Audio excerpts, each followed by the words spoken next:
The Mesopotamian Kigal, gates and thresholds, 7 doors to the land of no return. 7 doors, 1 cold corridor, and a gatekeeper who takes his job very seriously. That is where the Mesopotamian descent usually begins. The underworld, called many names, Kur, Irkala, Kigal, Arali, and other names in different dialects and periods, is imagined as a subterranean house of dust rather than a blissful meadow. Access is ritual, formal, and markedly non-negotiable. Neti, the palace doorkeeper, bolts and opens the 7 gates one by one in a famous descent of Ishtar or Inanna, stripping the entrant of garments and power as she comes deeper into Ganzir, the queen's palace. The image is theatrical and terrifying in equal measure. A literal corridor of numbered thresholds that a soul or a goddess must pass. And those gates are not mere scenery, they are functional checkpoints. Texts depict each gate as bolted and watched, and the ritual world has those literary gates with real practices intended to secure the dead's passage. Burial rites, libations poured at homes, and family offerings are the living community's answer to the risk of being left outside. Where the texts dramatize a heroine being stripped as she passes gate 4, the household in real life pulls strings, provides food sets, and performs the kispum and other mortuary rites to keep a corpse's name and needs on the register.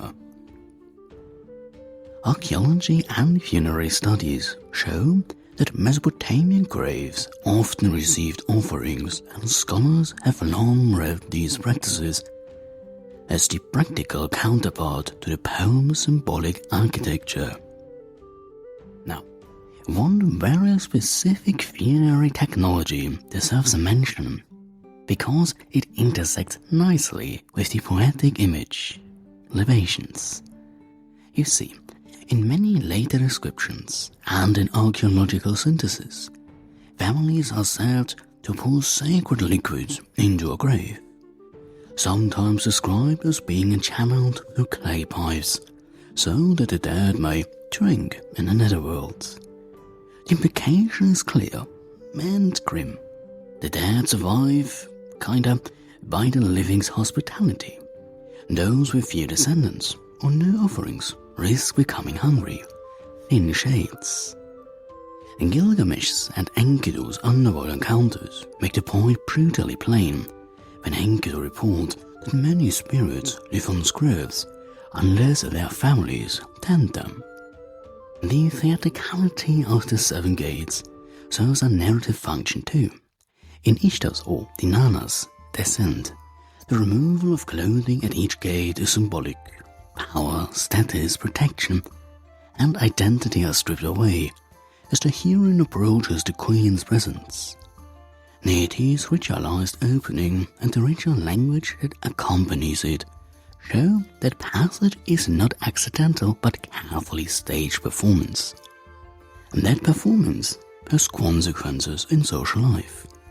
To be forgotten, to die without proper rites, or to have our house with no libations is to risk a condition the texts treat as pitiable and dangerous. Mesopotamian literature, therefore, uses the gaze as an emblem of social dependence. Your afterlife depends on your living kin's fidelity to ritual. Imagine the underworld entrance as an administrative turnstile with 7 locks. You do not simply walk in because you feel like it. You must be vouched for, fed, and have your name on the list. The poet's corridor and the family's offering table are 2 sides of the same practice, one dramatic, one domestic, both insisting that the the living continue to answer for the dead. transit and escorts, no ferryman, many snares. If the Greek shores hires a single taciturn ferryman, Mesopotamia keeps a whole security detail. Transit to Kur or Ereshkigal is less a tidy ferry ticket ritual and more a traditional procession policed by attendants, demons, and the sovereign will of the queen herself. There is no universal or oboe economy here. Instead, the dead risk being seized by nether demons, the Gala, judged into the house of dust by Ereshkigal's attendants, or sustained only so long as the living poor libations through the proper channels. This is a system that emphasizes household responsibility and ritual maintenance as the primary technology of continuity. The dramatis personae of transit are distinctive. It appears at the palace gatekeeper in Inanna's or Ishtar's descent, opening the 7 gates in ritual sequence, a literal doorman of the nether corridor, while Namta functions as Ereshkigal's Sukkal, a Tanador minister that is, in Akkadian tradition, a kind of executive officer who carries out the queen's decrees. The Gala demons are the rougher hands, often described as striking humans down, or as agents of abduction in stories like Tumutsis. These figures show that the underworld is policed. The living must placate, remember, and provide so that a diseased person does not become prey to those who roam the margins. Divine intervention and mythic expectations also shape the procedural map. Gods such as Enki or Ea and Utu, the sun god, later Shamash, appear in myths as intergressors. Enki fashions the means of rescue for Ishtar or Inanna, and Utu, or Utu-like figures, sometimes aid the victims or negotiate with nether powers. But these myths are exceptional and instructive. They dramatize what ritual normally must accomplish, not what households can count on as a routine. In practice, the living provide libations and offerings. Archaeological and textual evidence attests to the use of libation pipes and crave installations designed to channel liquids for the dead's use. When myths show a god stepping in, the everyday reality relied on family, cult, and ritual protocol. Local and textual variation is important. Sumerian, Old Babylonian, and later Akkadian traditions offer variant images of the underworld and different emphasis on demons or officials. Some texts portray the nether demons as merciless, others show them as part of a bureaucratic world that has rules and forms. Similarly, funerary practices, whether elaborate allied tombs or modest village burials, shaped how a household pursued provision for the dead. The multiplicity of agents in Mesopotamian transit, gatekeepers, sukkals, gala, the occasional divine envoy, tells us a simple thing. Survival in Kur depended on being embedded in a living network that kept the pipes flowing and the names remembered. So, where the Greek ferryman's sin is stinginess, the Mesopotamian Gala's sin is opportunism. If your descendants stop pouring libations, you may find yourself on the receiving end of an, extremely uncomfortable recruitment drive. Now, a few mythic passage summaries. First, Gilgamesh, Enkidu, and the Netherworlds. Hear now how the tale turns from the wild chase to a darker reckoning. Enkidu, companion of Gilgamesh, crosses the river that man called final and speaks. The house of dust, of shadows that eat, and of pale men who wear a hunger-like garments. He tells in the voice of the netherworld how the dead sit in their silent homes, gnawing on dust and waiting for a name to be called at dawn. His speech is a cold mirror to the living city, an omen of loss that drives Gilgamesh to lament and to seek the impossible, the secret of life that the gods jealously keep. And second, the descent of Ishtar or Inanna. Sing of Inanna or Ishtar, who would learn the palace's last consul, the great queen of heaven who girded in sovereignty, unbars her heart and descends her 7 bolted gates to Ganzir, the house of Ereshkigal. At each door she lays down a robe or jewel, and is made more bare until the queen's inner chamber she is struck down and hung like a corpse, and thus the High One who once danced among the cities becomes food for the nether house, and only by the cunning of Enki and the lament of the faithful is she shorn from fate's knot and returned to the sunlit courts from which she came. Called Inhabitants, Ereshkigal's palace and the House of Dust, where the Druid keeps the ledgers and the Grey Crow keeps tokens.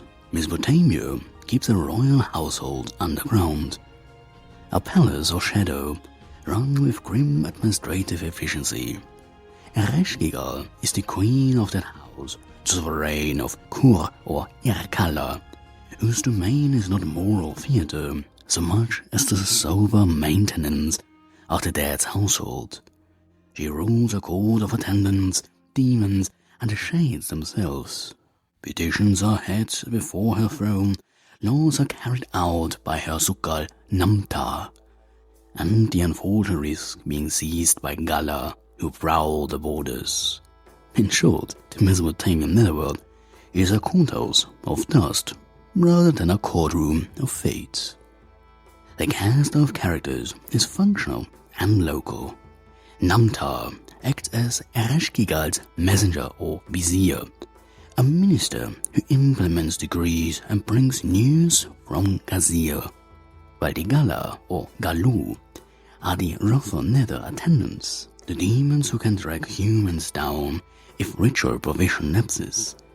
Nergal later appears in the tradition as a powerful underworld figure and, in the standard Babylonian myth, as Ereshkigal's consort or counterpart, a mythic pairing that explains how material god becomes linked to the palace of the dead. These figures show that the court is neither chaotic nor friendless. It is a structured household with officers and enforcers. Now, the inhabitants, the Gilim in Sumerian or the Echemmu in Akkadian, are the shades of the dead. They are created at death, bear the memory and personality of the deceased, and are assigned a place in the nether household. Yet, their life there is diminished and often hungry unless descendants maintain offerings and rites. Texts such as Gilgamesh, Enkidu's account, and other lamentary compositions emphasize that the netherworld's fare is mercury, thus rather than feast, and that survival depends on ongoing libations and cultic attention from the living. In short, status in Erkala is socially produced, not metaphysically guaranteed.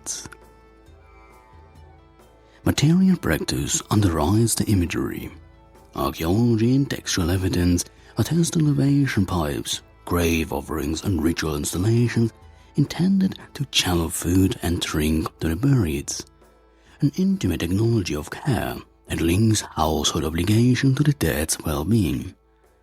Where the poem imagines a throne room and a clerk writing names, the family in real life inscribes the name on a stela, pours liquids into a pipe or jar, and keeps the offering in place, functioning.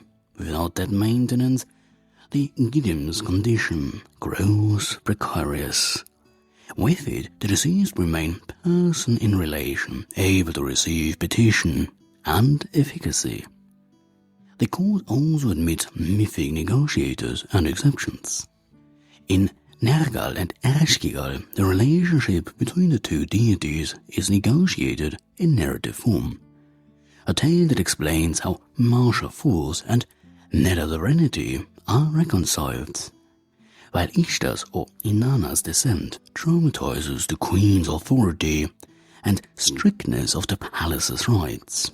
Neti, the gatekeeper, the seven doors.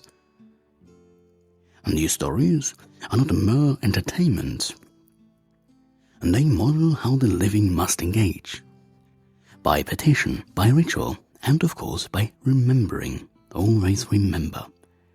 If a diseased person is to avoid the nether household's horrid lots. So, a dim throne room. Ereshkigal sits on a low, shadowed throne. Namta brings a clay tablet and an ibis feathered stylus and begins to read aloud the names of those who failed to receive libations last year.